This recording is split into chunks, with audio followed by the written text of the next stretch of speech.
Welcome to Pindar Poetry. We hope you learned something new. In this video, I will show how to connect phone to Hyundai Veloster, full guide.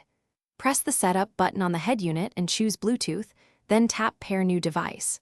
On your phone, enable Bluetooth and select the Veloster from available devices. Confirm the numeric PIN on both screens and allow contact and message access when prompted. Once paired, your phone will reconnect automatically after the first successful pairing. For Android phones, open Bluetooth settings and make your device discoverable if needed, then select the Veloster name from the list. If pairing stalls, restart Bluetooth on your phone and select Forget on any old Veloster entries before retrying. Grant call and message permissions to enable hands-free and text features. If audio still won't play, check the car's media source and the phone's media volume level before moving on to troubleshooting steps. If you're finding this guide helpful, please subscribe and like to support the channel.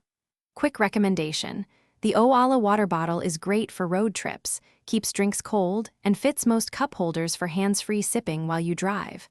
Check the description for the link and other deals if you want one. Thanks for the support. Now let's get back to the video. On iPhone, go to Settings, tap Bluetooth, and select the Veloster when it appears under Other Devices, then accept the pairing request. Allow contacts and favorites to sync so your call list and voice dialing work in the car. If the car does not show up, toggle Bluetooth off and on or restart your phone. Keeping iOS up to date helps avoid compatibility problems with aftermarket head units or car updates. Thanks for watching. Consider subscribing if we helped you.